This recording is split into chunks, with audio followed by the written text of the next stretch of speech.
Happy Tuesday, everybody, and welcome to another edition of Big Blue Kickoff Live right here on Giants.com and the Giants mobile app. John Schmeelk, Howard Cross with you. The phone number is 201-939-4513, and I will make sure I check Twitter today and go to hashtag Giants Chat to see if you guys have any questions. You can submit them during the show, and Howard and I will get to them. We'll try. And what I said during the open, for those of you listening to the podcast, you heard the open. You know, Paul, Lance, and I, depending who's sitting in this seat, or Russ, share. No one uses my earbuds, but we share the same mic box that controls. That'd be nasty, really right? Nasty. Really nasty. Absolutely. But we could use the same microphone or headphone amp that controls our volume level. These guys, can they not hear? Like, they have this stuff at this volume, dude. Like, I would be deaf within weeks. They love their own voices. Well, that we know. So do I, but I don't like it loud in my head, at least. But holy Toledo, this thing is so loud all the time. That's funny. And as someone, so many people I know that are older in the radio business, I know have really started losing their hearing. I've always been. Even Lance is older than you, I think, right? No, Lance is 2 years younger than me. Okay, all right. He just sounds older. Well, he's a cranky old man, and I'm cranky, but he is like get off my lawn, like snake guy tendencies. But so many people in the radio business have lost their hearing having headphones on for so long. I've always been very careful about pumping it up so loud. But man, I mean, I know Datino's deaf, but geez. It's loud. Anyway, that's the only thing that Tino has, huh? He's deaf. That's his only flaw. Poor guy. It's just the start of the list. He's a great dancer, though. We love. All right, folks. With a couple things I saw on tape against the Eagles that I'll bring up. Then we'll just start taking your calls. We'll talk about the season, big picture, players, whatever you want to talk about. We can. Couple things quick. Really quickly. Yeah, what do you got? Prayers and wishes go out to Mike Leach's family, man. Thank you. Terrible news. That was horrible, man. God bless him. And I read an article, I guess someone that covered him down at Ole Miss, right? Is that where he was? That's where it was last. Mississippi State. Yep. Ole Miss, right? Mississippi State. Thank you. And I guess he basically had been coaching, going through kind of heart failure this year as it was. Like, he had fluid around his heart and his lungs and stuff. He was coaching through that, and it's crazy, but really one of the most unique personalities in all of football, and really a guy that revolutionized college football in how he with the air raid system. So and is leaking into the NFL. So it's not leaking. He's done it, man. They're great dude. Great listening when you're talking to him. I heard a lot of people talk about the interviews with him, and I must have heard dozens and dozens of interviews with him. Like, he just was a brilliant mind, and he enjoyed being a little bit off to make you think about it. So he would go on these tangents in his press conferences. They were fantastic. He actually, I didn't even realize he did this.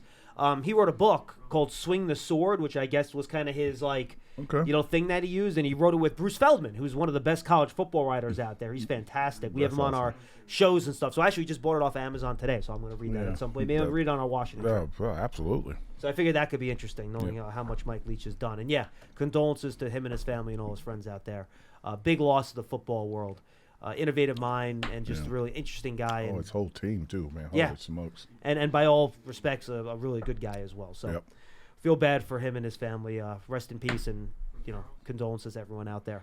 All right, on the Eagles game, quickly on Howard, a few things I noticed, and I'll just throw them out to you. You can comment as you go. This was my takeaway on offense. The offensive line just could not protect well enough in this game. You had 3 or 4 plays where they got a receiver behind the Eagles' defensive backs, and Daniel just did not have time to make the throw when it was there. Evan Neal had a really rough game against Hassan Reddick. Yep. The little guy with speed gave him all sorts of problems. Yep. And the running game was okay. You had 3 or 4 yards here or there, 4 or 5 yards here or there, but you could never break that real big chunk play to really make a difference. And you had a couple negative plays in there that put him behind the sticks. So that was kind of what I saw on offense rewatching it on the coach's tape the last couple of days. You're going to watch that. You're going to see the guards getting handled inside a lot with against Cox. It was just a lot of everything. You can't you can't hold up against a group of guys like that. If you don't, they're going to eat you alive, and it just showed really quickly. Especially when you have to pass it. Yeah, once they got down 2 touchdowns and go to the 3rd touchdown, I'm like, okay. This could get ugly quick, and it was getting ugly really quick, and there was nothing they could really do about it. I thought that the only shot they had, if they could really control the game running the ball, And I thought they started that way, and they looked like they were about to, and then a couple plays here and there. And the play with Julian Love, everybody was beating on him so bad. I watched it like several times, and they're like, well, he has to. I'm like, he can't hit the guy and separate the guy from the ball. That's just not allowed in football anymore. He was running full speed for all he was worth, and by the time he got there, he had his hands down trying to get in position to catch it if it was an overthrow. If he'd have ran and jumped and ran into him and just a casual hit knocked him out of bounds, it would have been the ball right there. It would have been. You think the flag's coming out? Oh my goodness, yes. You think about who the play was to. I mean, you can go low though. You can try to put a shoulder in the ribcage. Devontae Smith, they would have called it. They're like, oh my God, they killed him. He killed him. He killed him. I'm happy you transition, Howard. The Giants defense. I wish I could point to say, well, if they do this better or that better. I mean, I'm going to be honest. The Eagles pretty much did whatever they wanted in the game. Giants played zone defense. They threw those quick, short passes underneath. Giants went to man. They tried those chunk plays down the field. They got A.J. Brown, Devontae Smith. And frankly, Howard, I don't want to be a Debbie Downer here. It could have been worse. The Eagles had like 3 drops in the first half, too. Jalen Hurts was throwing dimes. He was unbelievable. Yep. And then the Giants couldn't stop the run either. Miles Sanders got on the edge a couple times. They didn't play the read option very well. Hurts kept it a couple times. They ran not just the read option, they ran quarterback power a couple times where they pulled the guys around. Miles Sanders had a really nice block on Ojulari in the hole on one play to free him for a big. I think that was on the touchdown play, actually, I remember, right? Yep. So I really don't have much to say. Well, if the Giants defense just did this a little better. It was the Eagles offense, it's one of the best in football for a reason. They had answers for everything. Yeah, well, you don't have Jackson and McKinney and all those guys back in the secondary. That kills you, number one. Number two, up front, not having Williams in there. Lenny wasn't in there, and that changed the dynamic. So now they can double team Dexter Lawrence on every play, which they did. And it just looks different. I mean, and when you say they're getting the edge, you're getting the edge when you start to bring your defensive ends start to creep closer and closer, trying to help out the interior plays, and they're like, okay, if we don't get close angles, he'll run up the middle on us when he scrambles. If we when we stay outside, so they had to get closer, and the closer they got, all they had to do then was just hook them. Now, Howard, you've probably watched more Jalen Hurts football than probably anyone here, at the very least. And just the progress he's made, he was a good college football quarterback. But I thought sometimes, I tell you, he was a great college football quarterback. Yeah, he was fantastic. But I thought there were some things when he got to the NFL level, sometimes, he wouldn't see things quite quick enough, or he would sometimes maybe bail and look to run a little bit too quick. But boy, over the first couple of years in the NFL, he has fixed those problems. And he is accurate. He's seeing everything. He's making pretty good quick decisions. He's getting the ball where it needs to go. Combine that with his intangibles and his toughness and his running ability and his arm talent. I mean, how is he not a top 5 quarterback in the league right now? Well, that's just because the people who are comment on him just don't get it. They really don't. They don't appreciate it, because again, if you don't watch college football, if you didn't really pay attention to him, you wouldn't understand. He played through 3 or 4 offensive coordinators while he was at Alabama.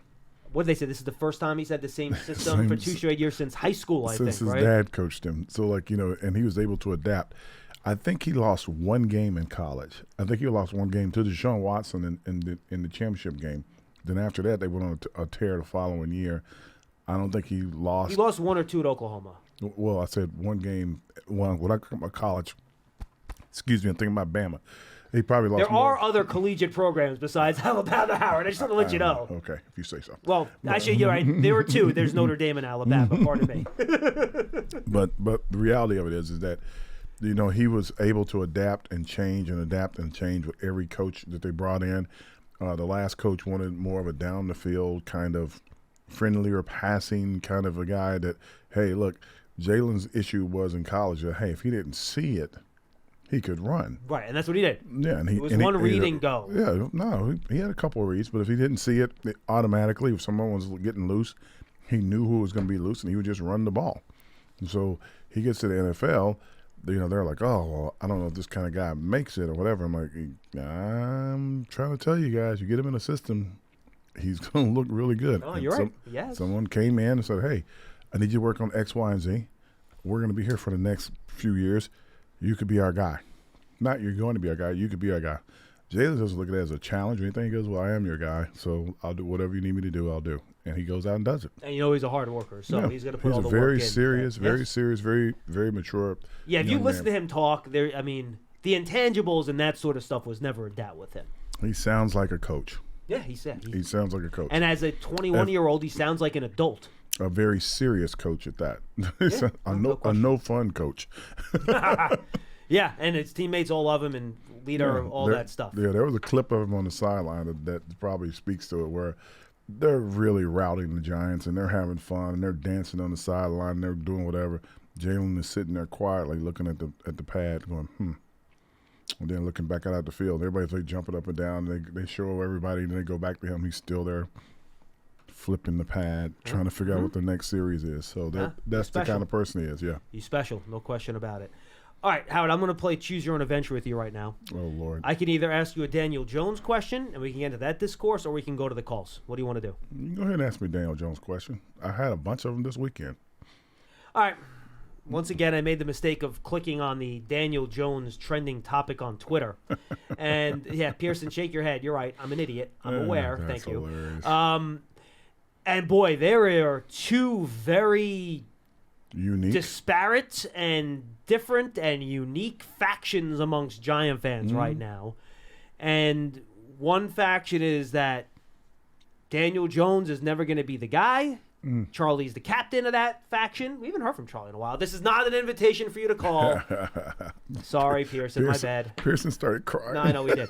I said his name. It's just like Beetlejuice or Candyman. Go ahead. And then there's another faction that's like, none of this is his fault. He's the guy. Sign him. We're all good. And I get where both sides are coming from. I just wish people could see some nuance in this. Because has Daniel been perfect this year? No. Has Daniel been put in a really tough situation to succeed? Yes. Since day one. Yeah. Huh? Oh, okay. All right. Just making sure. No, since he got here. Okay. Well, listen. For all the fans that are Daniel Jones haters and Daniel Jones lovers, if you place Daniel on the Jets with that staff, with that group of receivers, with that running game, with how good is Garrett Wilson, by the way? Oh, yeah, man. like what do you think Daniel Jones becomes within that offense? Are they playoff contenders? Definitely. I'd probably say yeah. Would they be very dynamic? I'd probably say yeah. They'd be talking about him in a sense of, holy smokes, like this kid is really good. Like they right bet, right time. Well, how about this? What if you slid him into the San Francisco 49ers right now? Again, they're a winning team. They're crushing it. You know, you got a guy that can add to your offense with his legs as well as be accurate, and you have a really good offensive line. And Deebo Samuels and amongst other and great tight end, great fullback, Christian McCaffrey. Like you're out there, and the argument always is when you hear things like that, when you look at things like that, it's like, hey, look, you can put anybody out there and do it. Yeah, no, but no, I mean, look, there are levels to this, right? Yeah, but I mean, you put him in a situation where he could, where he's not getting hit on his backside of his arm every play, as you saw happen to Tyrod Taylor in the game. It just looks different. And so, is he the answer?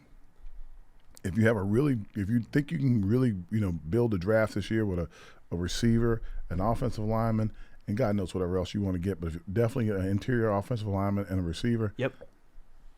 All of a sudden, he starts to look like a different player. Correct. That's the thing. That's where I'm at, Howard. I still think there are things to learn because I want to see what he looks like in a really good situation. How good is he in a really good situation? We don't know the answer to that now. This isn't Howard and I saying. This is a real fan thing for me. I would love for the Giants to be in a really good situation. Yes. That's the fan in me. I agree. Okay, but go ahead with your point. I'm not. Howard and I aren't saying you go and you offer him, the $45 million a year contract now. That's not what we're saying. But also to say that's that not what they're going to do. Of course they're not. But that's what the anti-Jones faction says. And I'm just saying we have more to learn. And I think to just throw him out with the bathwater. Here's the problem. As the expression goes, and just assume you're going to immediately find somebody better to replace him, whether it's in the draft or in free agency, I think that's a little naive too. So here's the problem. That's what I'm saying. That whole throw him out with the bathwater thing really doesn't exist because there are going to be teams that are going to want to pick him up. I know. That's teams like, oh, okay, Daniel Jones is available. Hey, kid, we have a good offensive line. Why don't you come over here and try out with us? And then all of a sudden, you're gonna be looking at him and going like, holy smokes, this guy can play. Like there are several teams that got decent offensive lines, good running game, and a supportive defense that he could play for that are going to be in the market for a quarterback. And if a team right down the road, no offense, the Washington football team. Wow, you took the words right out of my mouth, Howard. I mean, if they're sitting around next year and they're late in the draft, they're like, okay, I don't want to spend any money on one of these or take a risk on one of these quarterbacks past the first 2 or 3 quarterbacks, what are they going to do? They're going to be looking for free agency. Who's going to be the free agent quarterback that could, make a difference for us? Daniel Jones. That's they have pretty good weapons down there too, by the way. Indianapolis Colts. They'll be looking for a quarterback. I'm like, there are not teams that are not looking for New Orleans Saints. New Orleans Saints. Holy smokes! If he was down there, they Carolina Panthers. Carolina Panthers will be looking for him. Not the best situation for him. If I'm looking, I'm not looking at Carolina. I'm just not. They have a lot of good things, but their offensive line still needs a little help. That's fair. Yeah. No, I was just throwing out teams that would be looking for. But definitely, possibly the Atlanta Falcons, even though they drafted a kid. That's a good one. Yeah, so it's, by the way, Kyle Pitts, Drake London. Yeah, that's pretty good. Yeah. So Cordero Patterson. Here's one for you that no one's talking about: Pittsburgh Steelers. Yeah, I don't know how they feel about Kenny Pickett. I tell you right now, if they could bring somebody in that could make a big difference immediately, they'll do it. They're not sold on Pickett. So there are teams that are, okay, we need him. And those are teams that are, okay, we're going to really press the run game. We're going to try to get a few receivers in here. That's what he'd be looking at in other places. And there are more teams out there that we're not even naming. They're going to have high draft picks. So I don't know. No, nope, I'm with you. So, as normal. Houston Texans. The truth lies somewhere in the middle, though they're going to have a chance to draft your Bama guy if they want him. They probably will draft him. That's what I mean, I would be surprised if they didn't. Yeah. Anyway, 201-939-4513. 201-939-4513. You listen to Big Blue Kickoff live right here on Giants.com and the Giants mobile app. You can also comment at #GiantsChat. And fans, don't forget, go subscribe to the Giants Huddle podcast. Every week we have a rapid reaction after each game. This week it was Dottino and Sean O'Hara. We have a Friday show with a player interview. Last week we talked to Nick Gates about his comeback from his injury, and we previewed the Eagles game as well with the interview with Brian Dable. We do a opponent preview, and then we have an interview with a national analyst working on a couple things this week, maybe Chris Sims. And then we also have Papa's Perspective podcast on former Giants. Last week we did a great podcast, 35 minutes, pardon me. Eli Manning and Tom Coughlin talking about Tom Coughlin's new book, A Giant Win. Yep. And we sat down for 35 minutes. They just talked about the 2007 season. It was really cool. Yeah. One of the favorite things I've done here since I've worked here for the last 15 years. It was great. When am I getting a podcast? I only want one a week. Okay, so we got to think of titles. Maybe, how about Star Crossed? Something like that. At the Crossroads. You come up with a lot of good, Crossing the line. That's a good one, yeah. Deep cross. Don't cross the line, something like that. Deep cross. Get deep. Talk about it. What's happening? I don't know if we want to put that on our platforms. I don't think you want to go too deep with Howard Cross. Yeah, I got a lot of thoughts. In fact, honestly, all jokes aside, if I produced a podcast for Howard and he said, Schmeelk, do a podcast with me, I would want to do the podcast and do no football on it. I would want the random Howard takes on all the stuff that we talk about at dinner on Saturday nights on the road or at the bar. That would be hilarious. You would get thrown off our air. How quickly? Oh, my goodness. I wouldn't make it. Would it be a one-episode pilot and would not be picked up? The legal is writing me up right now as we speak. I mean, if you get that in Sirius XM, though, where there are no censors, that's what you need. Howard needs the Sirius XM sponsorship. Yeah, I can do I'm telling you, I can do it. Look, we could do a podcast talk about sports. I should be a part of your college football podcast. That's what I want to be a part of. We can have you on the college football podcast. I want to talk about the players. We can get a group of players we're like. All right, we can figure that out. All right. See, now we're producing. Pearson, put that on the list. We're going to workshop that after the season, all right? There's a new huddle up now, by the way. There is, yes, the Papa's Perspective one. Thank you, Matthias Thibodeaux. Or where we're going to eat on the road. This week on the road. Saturday dinner with Howard Cross. All right, and you have great stories, by the way. But again, stories usually not fit for air, but great stories. Oh, my goodness. 201-939-4513. Let's go to Phil in North Carolina. He's going to lead us off today. Hey, Phil. Kakalaki. Hey, guys. Hey. I want to go into a deep dive on the injuries, but before I do that, I just want to say about Daniel. I think there's still room to grow, and I think that's where you have to keep in mind. Not where he is, but how much more he can grow. And I've seen improvement, so I want to keep him. Anyway, as far as the injury front, I'd like to discuss what we think is the issue here, because we've had 10 years of crazy amount of injuries. And to me, all the variables are like randomness, player, stretching, conditioning, tendency for players to get hurt, the field, or other kind of things that we're doing, because 10 years is a long, long trend. So there has to be something there. Well, I watched the game last night, and I think it was on grass, and I saw players dropping like flies all over the field. Non-contact injury for Kyler Murray. I don't know, and I tell people this all the time. Like, athletes were different in yesteryear, and I say that in all jokes, but we played multiple sports. We activated a lot different joints and muscles constantly, and the ideal that you're going to do one thing solely and you should focus on it.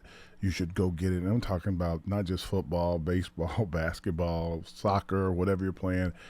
If you're using the same joints, specifically if it's your shoulder, if it's your knee, and you're doing the same thing over and over and over and over again, it's going to give. Like, you only have so many reps in your body, so I think that's probably number one. Now, Kyler Murray at least was a two-sport athlete, because he was a big baseball player, obviously. Well, he was, but the turf is what we've been talking about, mostly about those injuries. But as far as all the other injuries go, the other big thing is, and again, not a doctor. This is not whatever. I believe that you have to practice. I believe you have to have contact. I believe you have to have real contact. I believe in the theory behind, if you want to have a fight, and a good fight, spar the kind of boxer you're about to fight. Learn his moves, learn his everything, put your headgear on, and by the end of your sparring session, have nothing on, because now you're slipping and you're able to return punches. In football, they have eliminated practice almost altogether. What I mean by practice, I mean like padded practices, where they only have 7 a year. So you're asking guys to go from theoretical, we're moving fast, to contact and moving without them ever having contact. So when you do things like that, your body, regardless of how great a shape you're in, you're going to have injuries. You're going to have neck injuries. You're going to have shoulder injuries. You're going to have hip injuries. You're going to have knee injuries and ankle injuries, because you're just not used to pressure and contact. The slightest bump could knock you off your path if you're running at full speed, and some of these guys run over 20 miles an hour. But if you're running 20 miles an hour at each other and you don't slow down, something's got to give. And I'll say this too. The Giants have not been inundated with soft tissue injuries this year. It hasn't been hamstrings, though Ojulari had a couple of calves. But, guys, go through it. Xavier McKinney, broken hand. Dory Jackson, MCL, a player put his helmet on his knee, right? Yep. Kayvon Thibodeaux, preseason game, helmet on the knee, Yep. MCL injury. Lennon Williams, neck injury, that's a contact injury. Yeah. Saquon Barkley, shoulder injury, neck injury, that's a contact injury. This isn't a deal where they're pulling a bunch of muscles and they have all these soft tissue things. And so it's not that. You talk about Wendell got thrown to the ground. ACL, right? These are structural things. These are not, strength and conditioning things, for lack of a better term. And in terms of the 10 years, they've had, at this point, Howard, between all the different coaching staffs, 3 or 4 different strength and conditioning coaches over the last 10 years? Yeah. So that's changed.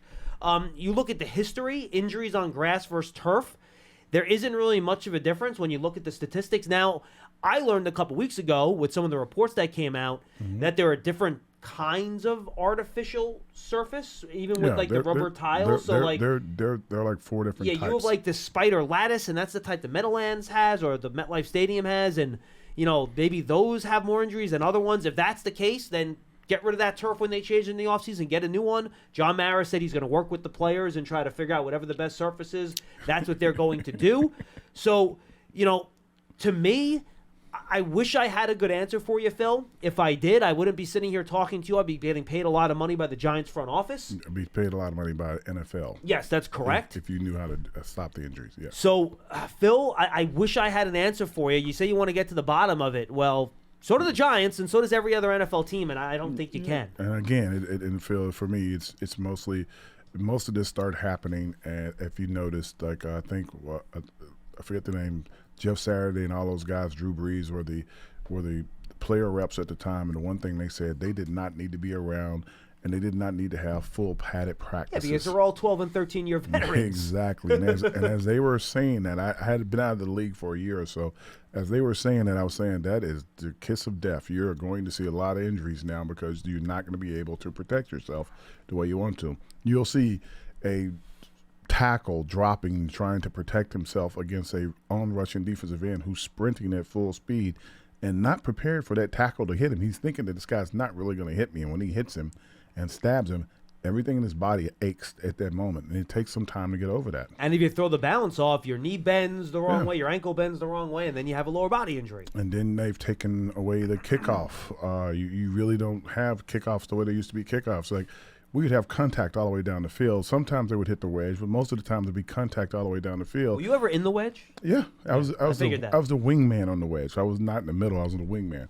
So I had to run across the field to get a block. Did you do like 5-man wedges? What do you usually do? We had 4-man wedges. The wing guy would either lock on the edge to set the wall going one way, or you'd be going across to kick a guy out, which I hated. I used to like because if a guy's running down, he sees you. He's like, okay, he starts jittering, trying to get around you. No one ran down and ducked their head to hit you, because if they duck their head to hit you and you just shield them to the right direction, then you're gone. You're off and running. So that kind of changed things, and I get it. And player safety is a huge concern. But going to 17 games, possibly 18 games in the next few years, it doesn't all add up. Like practice, like guys, use practice to protect your players. Anyway, Phil, go ahead. Mm-hmm. Yeah, no, thanks, guys. But I guess, we're way above the average. I think what Howard is saying, I definitely agree with him, but that would be for the median, right? But we're way above the average in terms of total games lost. So, yeah, I mean, so you think it's just randomness then, that we've been hit 10 years in a row? To me, that's too long of a period of time for it to be random. I think in the past, the Giants were drafting guys. They were drafting guys that had some small injuries also. That is true. And when you draft a guy with a small injury, it just keeps reoccurring. Like one of the great receivers they had here, who would have been a phenomenal player, would have been a long-time player if he was totally healthy, was Akeem Nicks. But he had toe injuries. They drafted him knowing that his toes were hurt. He had bad feet. Bad feet. Like, you can't make money on this dude if in the long run. They drafted Ojulari, who is a phenomenal athlete. Got a bad knee. You brought I hate to bring this up, Kenny Galladay in. He comes off of a huge hip injury. But everybody's like, oh, he's I'm like, dude, why isn't he running now though? Like, you bring people in with injuries or people that are coming off injuries, and it's just an injury is an injury. Like it doesn't get better. Yeah. So, and I will say this too. There's a Twitter account called Man Games Lost. They basically track number of games lost to injury, and they put the quality of players into this too. I don't know how they do that, but they do. And I'm looking at the Giants bubble. I think that's it, hiding under Seattle over there, Howard. Yeah, I think see the G. That's where the G's. I think that's that. There are other teams, the Saints, the Cardinals, the Broncos, the Ravens, the Niners, the Bills, the Colts, the Panthers, that have more of these quote-unquote, man games lost due to injury based on whatever metric they use here. Now, does that not mean the last 10 years have been a problem? It has been. This is just based off this year. That's the most confusing graph I've ever seen. No, it is. It isn't great. But, look, Phil, appreciate the call. They've changed everything. And I know people want to blame Ronnie Barnes because he's been here forever. Ronnie Barnes his job is not to prevent injuries. His job is to treat injuries. Ronnie Barnes is by far the greatest trainer, maybe in professional and college sports history. He's the guy. He overly Bill Parcells' famous line to Ronnie was, "Don't catch them before they fall." Don't catch them before they fall, because Ronnie would be running to the field and Bill would be like, "Yo, where you going?" So he babies us, stays on top of us, making sure that everything's okay, making sure you understand what's going on with your body. I've witnessed him go through from everything from knees, ankles, feet, to, God forbid, when guys were diagnosed with cancer. It's Ronnie Barnes who's there, who answers the call, even with as I call the first families here, the Maras and the Tishes. He's the first call. So and Howard for employees. I'm telling you, he's the man, and every team wants one, and every team's training staff comes over and pays homage to him when they see him. He's not a joke. He's the man, and he's progressive. He keeps learning as he goes. And if anything, I mean, as you well know, Howard, the Giants training staff is considered more conservative than others around the league. Extremely, because you're so close to New York. People out. Like other teams, will tell the guys to go in and play through it and go play. That doesn't happen here. It's not like hockey where they're like, "Yo, tell the trainer, don't get close to him." No, it's not that. The joke here, Howard, is that, the Maras are very, the third most powerful building, or the most powerful guy in the building, not named Mara or Tish, is named Barnes. Yes, most definitely. No, I'm not even being funny. No, I'm saying most definitely. Any doctor that wants to become a great orthopedic doctor that's going to I want to work with this organization or whatever, they fly through here to try to bump into Ronnie to see where they can go to get their next spot, and if Ronnie likes them, he recommends them. So pretty cool. And he's great at what he does. Yeah. All right, let's go to Roy in Charleston. He's up next. Roy, what's going on? Hey, guys. How are y'all doing? What up? Pretty good. How's the weather in Charleston? Good. Oh, the weather is beautiful. 58 degrees, sunny. It's heaven, I tell you. I grew up in New York. I'll tell you, I'm originally from Manhattan, lived on the Upper West Side. But I've been here since '85. Never looked back. Oh, I'm so jealous. Never looked back. Anyway, Howard, great football. God bless you. I loved watching you play, man. Thank you so much for all you did for our team. So I've got a couple of things. Oh, and Schmeelk. Yo. Unbelievable huddle podcast with Eli and Tom Coughlin. Oh, it was awesome. Oh, my gosh, that was awesome. Thank you so much for doing that. That was great. Well, thanks to Eli and Coach for being willing to do it. So, excellent job by those guys. Really was. And, our team was, 3-15 last year? Yeah. 4-13 last year, right, Pearson? Giants won 4 games last year, right? 4-13? That was pretty good. I Okay. think. Yeah. So we're on track, hopefully, to double our wins this year, possibly getting into some sort of maybe playoff. It depends. Thank goodness our destiny is in our own hands. How can you not say that this team has improved? And how can you not say, and I'm the naysayers, Charlie is included in this, Captain Charlie, that Daniel Jones, it needs to be replaced. I mean, how many OCs has Daniel Jones been through since he has been here? A ton. 4? Yep. I think it's 4. Yeah. And so now he's in a system that he's flourishing in. His fumbling is way down. He's making smarter moves. He's more reactive. I remember, I think you said this, Howard, several weeks ago, when he's more decisive in the run. Before it was like, oh, shouldn't I? Now he knows that if I'm going to go, and it's almost becoming second nature to him. And I think I heard Lance or Paulie Dots, they said early in the season, well, no, maybe 3 weeks ago, had the beginning of the season started, and somebody said, if we were 7-9 or 8-9, would you go for that? And everybody who called said, I would love that. And so here we are. We're on the cusp of getting to maybe 500, and everyone's just these naysayers. I don't look at this Twitter crap. So anyway, I'm very proud of our team. And one of the things that Bob Papa said on Sunday in the after game with Meadow, he said, this team is in a rebuilding. And just like and we played a team this past Sunday that has taken the last 2 years or 3 years to rebuild, and look where they are. And where are they now? They are the best team, offensively, defensively, and special teams. Hey, and Roy, you know what? I'm going to interrupt you real quick. It's not just the last 3 years that they've built this up, too, by the way. They've added guys in the last 3 years. How long has Lane Johnson been there? How long has Jason Kelsey been there? How long has Dallas Goedert been there? I mean, these are guys that have been there for, 4, 5, 6 years already. Like, this stuff takes time. I mean, Fletcher Cox and Brandon Graham's been there for a freaking decade. Right. And so we need to look at this team and say, we are way ahead of the game from last year, and Daboll is doing an amazing job with what he had to work with, and I remember you said this. Somebody said it earlier in the season. He looks at the player and he says, "Okay, we got to scheme around his ability. We've got to give this player the ability to succeed."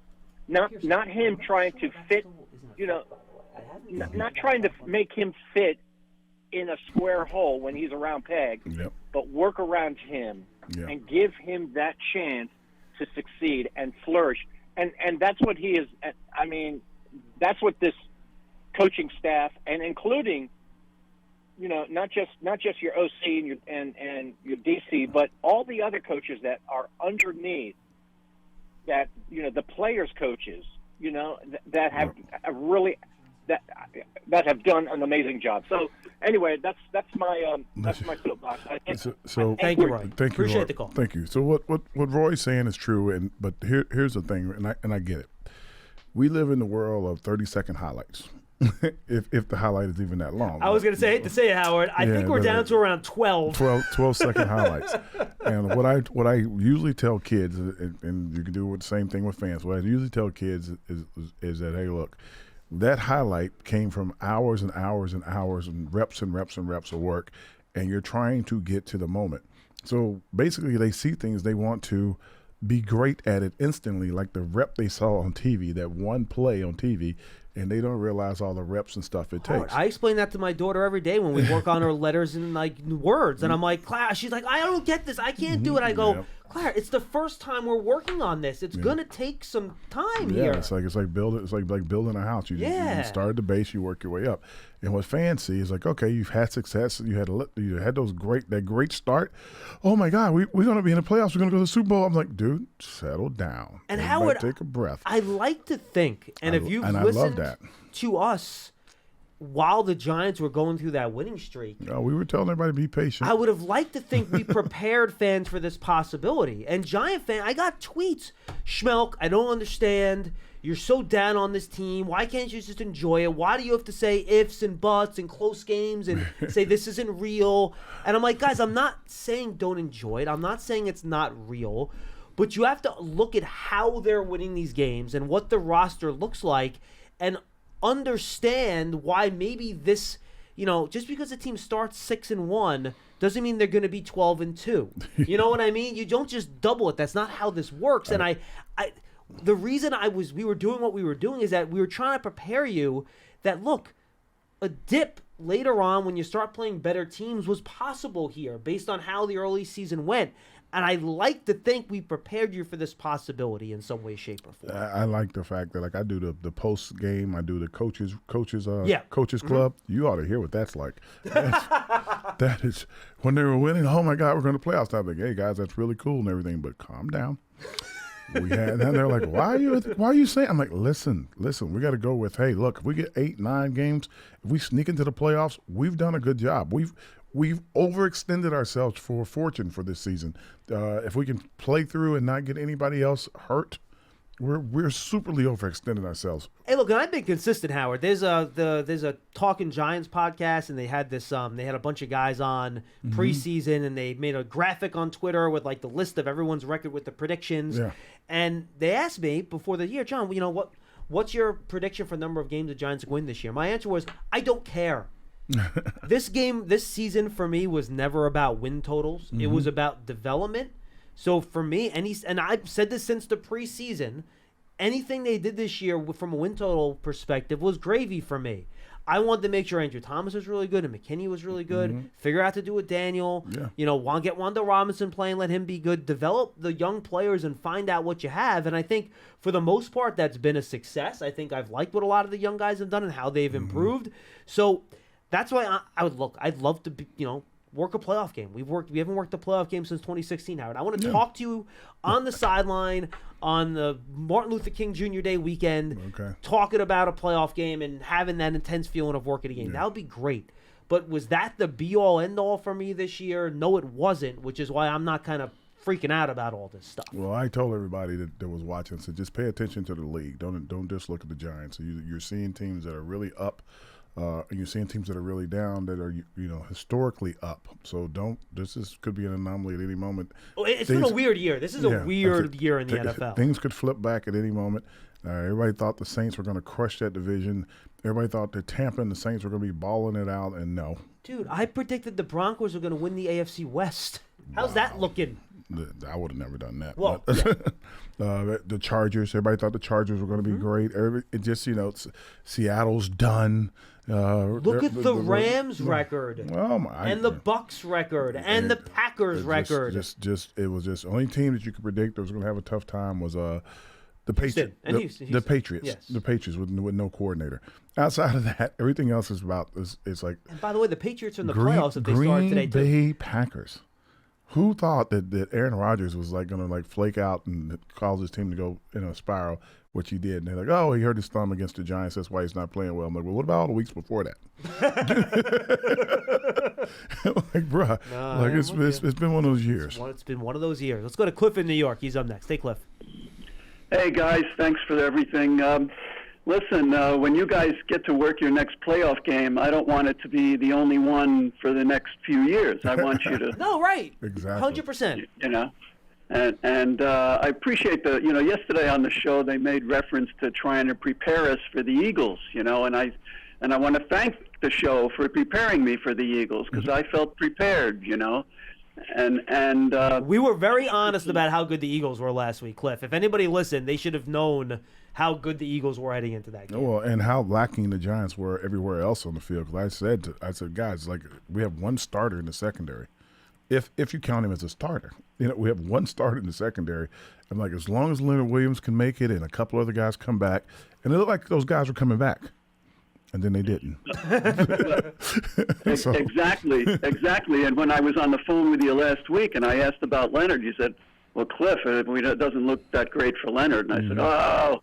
And that really was, that really did not help. It's a big deal. Well, anyway, so. It's Cliff, it's funny. Cliff, really quick. One thing Howard loves to do when I'm talking to him on the sideline during the game, he says, Schmeelk, Dexter Lawrence isn't in. Schmeelk, Leonard Williams isn't on this drive. And it's like freaking clockwork where run for 6, run for 8, run for 7. And then here comes one of those two guys back on the field, run for 1, run for 2. Yeah, but it's just the world's different. I know you got to spell your guys, give them a break and give them reps and stuff, but man, when you see the drop-off when those two guys go out, it's amazing. I'm like, holy smokes. It really is like clockwork. Anyway, Cliff, go ahead. I'm sorry for interrupting. Well, maybe if our 6th-round draft choice, Davidson didn't get hurt, maybe he would have been able to make a little bit of an impact by this time in the season, maybe help out a little bit. Mm-hmm. Maybe. Who knows? I don't know. Maybe. Well, our former linebacker was very high on him. From Arizona State, our Antonio Pierce was very high on him, so nice. He must have known something. Anyway, as far as Washington goes, when I was watching the tie game, first of all, I felt damn good at the end, and I was surprised. It really felt much better than a loss, but it felt like more than just better than a loss. And when I was watching us not quite get enough done, I was feeling that their defense deserved some credit. The Washington defense deserved some credit. Oh, my God. They really – and their quarterback stepped up. Now, I wasn't surprised about that because we knew he had inspired them with his leadership. I still think we have an edge against them at quarterback because I think our quarterback has demonstrated leadership and determination, and that's what I saw from their guy, unfortunately, against us when they took the lead. And so I'm not sure what to expect this time. I don't know who we're going to have. I do know that I'm feeling great about the season. Maybe I shouldn't say great, but I'm feeling very good. You should. Oh, absolutely, man. And somebody called in. There was a caller, I think it might have still been over the summer, when we were all talking about, it's a development year. And he was saying, but just don't give me a double-digit loss season again. I can't hack it. Well, guess what? He's got his wish. Mm-hmm. Yeah. There will not be double-digit losses, no matter what. Thank you, Cliff. And okay. Appreciate the call, man. Good stuff. So, I would like to win a game in the division before the season's over. Yeah, is that too much to ask? That's going to be close. It's going to be close. As far as the Washington game and the two quarterbacks, it's no doubt that Daniel's having a better year and is a better quarterback than Heineke. Well, he's just more talented. That has nothing to do with it. Heineke has more weapons. No, absolutely. So, like, you can see the difference. Howard, my point is that Daniel's the more talented quarterback. He's talented by better arm, faster, better athlete. Go through the list. Long shot, just like it's like back when Brady went out and got hurt in was it New England, and they had Randy Moss and Wes Welker. I'm like, I could play quarterback for that team. Like, if you have enough weapons, you can throw the ball up, and these guys go get it. So. That's part of it. And I don't want to discredit Heineke that much. No, he's done a nice job. But he's doing a good job. But if one or two more weapons, this team's going to look a lot different. Hey, look, we shot Carl Banks' strategy segment yesterday. And the one point Carl kept making to me, we kind of go through the plays together before we shoot the segment. And he's just like, John, Heineke throws the ball. And it feels like it's up there for like 8 seconds. Oh, he throws a water ball now. Like, it is up there. And not a water balloon, a water ball. If you can anticipate some of those throws, and again, it'd be great to have Xavier McKinney and Dory Jackson's back, because they're two guys that can do those sorts of things. You're going to have opportunity to make some plays on the ball. You got to turn Heineke over a couple times in this game. You have to. There's going to be chances for that, but here's the problem with that, so just so fans understand. You can't play press. You can't play up on him, because if one of the guys that are not used to being in that position, the guy gets behind them, they're gone. Which is the same with everybody, but you can't give them open windows behind the defense. So you kind of have to keep them in front of you and try to come up to make the play. Play top down, right? Yeah, absolutely. If you don't, you're conceding a beatdown, and you don't want to concede a beatdown. You want to have a chance to win every game. That's how they play most of the teams they play against. They play keep them in front of you, keep them in front of you. It's just when you get a Devontae Smith that runs that fast that can get behind you, and some other teams that have guys that can get behind you that you might have a problem. But most of the time, you can keep them in front of you. 201-939-4513. Marty and Manahawkin is up next. Marty, what's up? Manahawkin. Hey, John, how you doing? Hi, Howard, how are you? Very What's good, up? very good.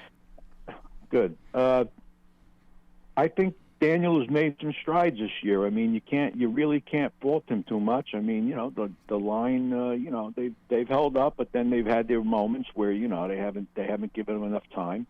And a few years ago, if he was in that position, you either got an interception or you had a fumble from him. So he's been pretty good with protecting the ball this year.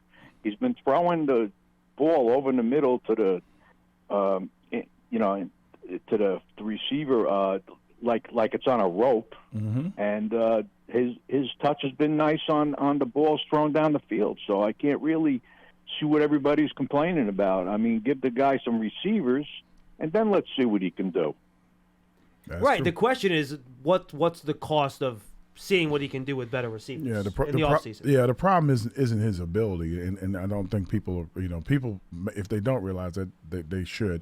The problem is that he's at the end of his contract. Right. And by being at the end of his contract and at the point in the season, early in the season, they didn't give him the extra year. So they're like, okay, well, we're going to see where he is, and we're going to bring in a comparable guy that can play behind him in Tyrod. We're going to figure this out. all of a sudden he's playing. I'm like, oh crap, he's playing. Yeah, and by the way, I thought it was when they made the decision on the 5th-year option, I thought it was the right move. But now, if you could go in a time machine and redo that decision, you would activate the 5th-year option. But you know what? That's the league. You know, you have to make those tough calls sometimes. Yeah, and the Panthers made the opposite call. Remember, they gave Darnold his 5th year, and trust me, they wish they could go back and take that one back. So it happens. It just happens. So it's they're in the spot of how do we keep him in the house, or how can we keep him in the house at the right rate? And for the right length of deal, too, all that stuff.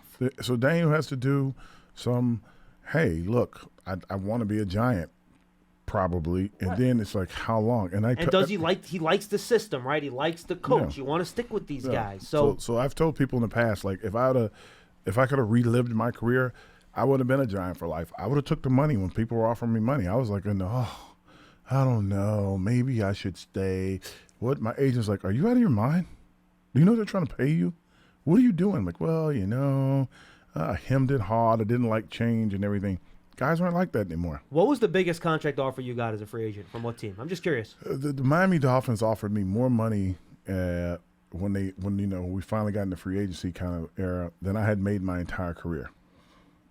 What year was that? That was I had 6 years ago, I think, at that time. They hired the big tight end from Pittsburgh instead. He hurt his knee and Eric Green? Green got down there and got hurt. He had made more money not playing. I remember that contract he got down there. Yeah, they offered me basically that contract. Oh my gosh! And you said no? I didn't. I wasn't bright enough to understand. I thought I'd be playing forever. I thought I'd be playing here forever, and I thought my contract would continue to grow. Now, you did play here for a long time. I did, but my agent was like, dude, you don't know how long that this is going to last. Like, you're not healthy forever. You should go take the money and go somewhere else. And this was before any knee injuries or anything. If I had gone to Miami, I probably would have played down there forever. Was that Ditka then? No. That wasn't so Shula, was it? Shula was there, and I asked Coach Shula, God rest his soul. I said, no, Ditka was New Orleans. I'm sorry. I'm like, Coach, are you going to still be there? He goes, I don't know. And by him saying I don't know, I didn't want to go because I didn't know who was going to come in. And then Wannstedt took over for him, right? Wasn't that Wannstedt? That wasn't Wannstedt? Johnson. Oh, it was Jimmy first. And it was Jimmy first and then Wannstedt in yeah, Miami? And I love Jimmy now, but back then, Jimmy and I were not on the same page. Well, you told me the story where he came to recruit you, right? And the whole thing. He came to Alabama, and he was like, oh, yeah, we want like athletes. And I'm like, what? And then the first time we played Dallas, I threw his defensive end right on top of him. It was like, oh, hey, Coach, how you doing? Howard, yes. Howard, I was just wondering, are you still involved with Excelsior or no? No, I haven't been for almost 10, 12 years almost. Yeah, because I remember when you were there, and actually, I have a picture of you with my wife and 3 of her friends. They were there for one of them shows, and you took a picture with them. Oh, that's nice. I'm glad I could be nice there. Yeah. Okay.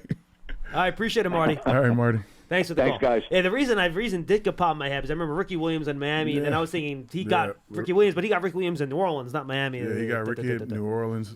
Ricky had to play his contract out because he tried to quit. Because he was more interested in other things, not just football. Anyway, I'm not going to comment. So it was Jimmy, and then it was Wannstedt down there. Absolutely. Okay. So Jimmy took over for Shula at the very end. Marino wasn't still there, right? I think Dan. Or was that the very end? Marino, he played for 98, Marino. That was the end of Dan's career. But I'd have played 2 or 3 years with Dan, yeah. That would have been cool. Yeah, it would have been. But and they probably would have used you as a receiver more, I would imagine. That's what they wanted me for. That's back when I was still catching passes. Well, that's when you wanted to be a receiver. I can't believe you didn't take that. Bro, like I said, I'm happy you did it. You wouldn't be here with me right now, but geez. I'd be down there playing golf right now, probably. Oh my God, can you imagine how often Howard would be on the golf course? Howard's rethinking his whole life. Can't go back. Hey, he'd be the sideline reporter in Miami. I probably wouldn't have my kids though, so that's true. That's why you go back. You can't go back. You're right. You can't go back. No amount of money. Just imagine though, instead of those two. Instead of a Sunday night in Washington, you would be in freezing. You'd be in shorts, doing a sideline report in Miami on the sideline for them instead. Wouldn't own a heated vest, stuff like that. Talking to Tua, roll tide. Roll tide. I think we need to go back and have we need to create. That could be part of the podcast. No. Like you can create alternate universes. It's like Marvel. You have the alternate universes based on what if would have happened. I think we could have that with Howard. You always go like 2 things that you could change if you could ever change them, and you never say I'll never change anything. But if I could. That's what everybody. I'd never change anything, but if I could, Yes, this is what I that's would correct. do. It's just crazy stuff. All right, let's wrap it up with Guy down in South Carolina. Guy, what's going on? Guy going on. This is Guy from. Hello, this is Guy from Central Pennsylvania. Oh, Central Pennsylvania. I got it. That's far away from South Carolina, but close enough. There's an S in there. What's going on, Guy? Maybe that's Scranton. I don't know what that was. Well, real quick, one quick shout out. That interview you did or podcast with Coughlin and Manning. Did you guys have a television shot of that up when you did that discussion? Yeah. The video of that is up on our YouTube channel. If you want to go find it, Guy, on YouTube, it's all the videos up there. We cover with B-roll highlights from 2007. So if you folks don't want to, first of all, make sure you download the podcast. We want our numbers. But if you want to go to YouTube and check out the video, you can do that in addition to listening to the podcast. That's funny. It's all about I mean, their commentary was so detailed. They almost had to be watching the game while they gave it. That's right. They are like, how the words I'm looking for. When you get to be Coach Coughlin's age, you have things in your mind, especially things that you loved like that. You don't forget details. Well, and another thing, too, knowing everything Coach is going through, he just lost his wife. For the folks that don't know, Judy passed away a few weeks ago, and she had, and in some ways it was a blessing based on how everything was going with that over the past couple of years with her health. And to know what a tough time he's going through, to just see him so, into something and smiling and being happy. It was it was great to see. I was in the studio while they recorded that. I felt like the Joker with the big smile on my face 35 minutes. I just had a ball. It was great. Yeah, it was amazing. I really appreciate it. And finally, the one quick question I have is Thibodeaux and Ojulari, do they need to have more of an impact on the run game, or is that just maybe a faction of what they have around them? Good question. And I'll take that off the air. Thank you, Guy. That's a very good question. Howard, why don't you take that? Ojulari and Thibodeaux have to be able to, defensive fronts have to fit like a picket fence. You have to be exactly in your spot. So if the ball looks like it's going to go around the edge and they're the end guy, the ball has to go inside of them to get the other 11 players involved, or probably the other 9 players. So I guess a corner is behind them. And that's something Carl Banks always called setting the edge. Yeah, so you have to be able to, when I used to coach little kids, we call it contain. You know what contain means? Like a container of water. Everything has to stay inside the container. So if they can master the contain when they're the guy, because it's not them always, because sometimes they're blitzing down and coming down off the edge, or slanting down and coming off the edge. And then a safety might come up and be the edge safety setter, or right? the linebacker, or the linebacker tries to fill that spot. Sure. But if they can learn to set the edge and cause teams to have to run inside of them, it's you can't explain how valuable it is. The problem with that, Jihad Ward, by the way, is very good at that. Yeah, the problem with that is, and this is why this is a problem, to set the edge, sometimes you have to go upfield before you come down, right? So they have to be in a position where they smash a guy down and can hold him inside and then be with the outside arm free. When they master that, and that guy's hands flailing, trying to get back into position to get you, you won't run outside of them ever. So you want to have your inside shoulder on their outside shoulder, you want to have a guy right? like this. You want to if the ball's in here and I step down to you and I extend my arms, you have to be pinned inside, and the running back, the quarterback, and everybody who's playing has to think there's nowhere to go. The other thing that happens when you pin the guy inside is you squeeze the gap between you and the defensive tackle. Mm-hmm. So the linebacker doesn't have as much room to cover. There's nobody flying through that gap to get to him. And if they're, quote, unquote, bouncing, double team and then bouncing up, and you push that guy back a step, he always steps on the guard. Always. Or always steps on the tackle. So it does a lot of things. But the ability to do that comes from guys that are back in the day. These guys are great size. They're getting better. They're super fast. But back in the day, that guy was Bruce Smith. Back in the day, that guy was Carl Banks. Reggie White. Right. And I'm talking about for the 4-3s. Back in the day, that guy was Too Tall Jones. So imagine that big dude with his hands on you extended. You know, that's what those guys are. 'Cause that's who these two guys are who's playing. Even though the defense is kind of set up where they're basically almost linebackers, in theory they are like LT and Banks. The job is the same. Yeah, the job is the same. Right. But you know, Charles Haley. Cool. Yep, Charles Haley. That's a good one. You're locked in there. You're trying to get away. Kevin Green, Pat Swilling. Yeah, Go back to that. Yeah. You're talking about guys that are so big, Greg Lloyd, so strong that they when they put you over there, you were battling for a position, trying to get them out of the way, or trying to I gotta get outside them. I gotta get outside them. It's like you're not getting outside of them, and that's what they're. You know, that's not how this defense is designed. Doesn't look like it. So they have to when it's that time to do it, they have to be able to do it so effectively that they're scary. And sometimes, Howard, you have to pause your pass rush a little bit to do that, right? Because if you think pass rush right away, you get upfield or you slant inside, that can take you out of that edge setting mindset, right? Yeah, that's totally right. But if you're able to run through your guy on that angle to the quarterback, that helps. Correct. Right. I hear what you're saying. And that's kind of the technique that most teams teach. We're going through the quarterback, and we'll pick up any little ball carrier along the way if he runs out here. Just don't let him run outside of you. So that's the problem is, and our guys don't do it, but the problem is when you get out there and you spin back inside, then you give up the thing. But our guys don't spin back inside. No, generally they don't use the inside spin. No, because they both got on knee braces. They're not spinning. That was great. That you want some inside is, do you know who was one of the guys trying to block on the edge against those edge setters back in the day? Yeah, I did a lot of it. Yeah, this dude right here. So he knows what these defenders need to do to set that edge, and that, frankly, and I think the reason Guy asked the question, Howard, one of the issues the Giants have at some of these runs is the ones that are coming right off tackle, off that edge, and they've had some issues stopping them. Well, the way and here's the other thing: the way the runs are designed today, also, it's not just a simple coming off the edge. It's like the quarterback takes 2 or 3 steps towards you, then you step up towards the quarterback, and then you're caught in between. And we saw that with the read option with Hurts. A couple of those plays. So am I going to stop the quarterback? If you stop the quarterback, the next guy has to be able to be there up far enough to stop the back that's coming out of the backfield.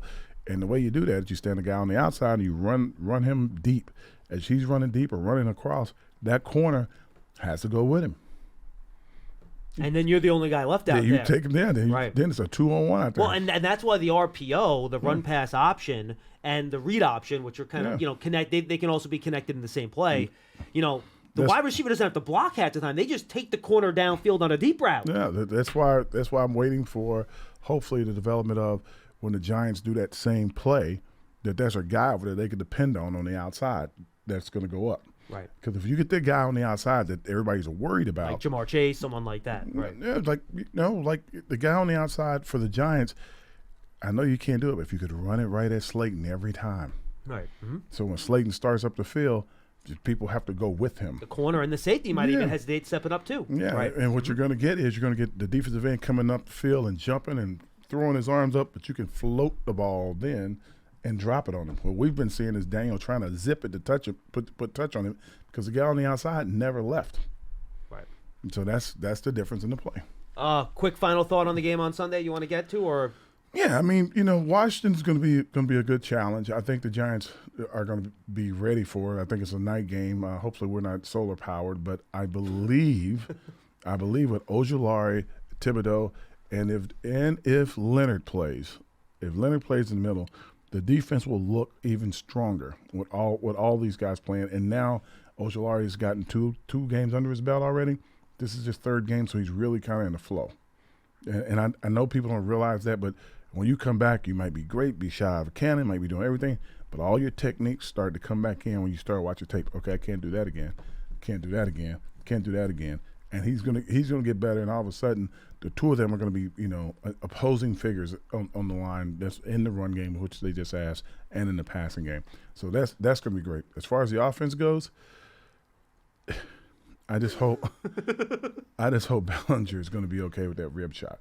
Yeah, that's a really important thing to watch this week. Yeah, so that's and I don't want to make him out to be the most important player, but he's pretty important when it comes down to the run game. Yep. As you've noticed how the game kind of picks up with Daniel, He's pretty important when it comes down to passing, catching those intermediate passes and getting upfield. So hopefully he's going to be okay. Howard, good stuff. Good stuff, bro. All right, I'll be back on Thursday. I'll give you my little preview of the game. I'll be with Jonathan Casillas. Tomorrow, it's Tino and Salzburg. 12:30, Big Blue Kickoff Live. We'll get you ready for the biggest game of the year. Giants at the Commanders, Sunday Night Football.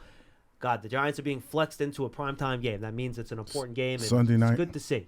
In the cold. Howard will have his heated vest on and be ready to go. I'm going to have my And make sure you stay tuned to Giants.com as we continue covering this game all week long. For Howard Cross, I'm John Schmeelk. Thanks for being with us. Go download the Giants TV app.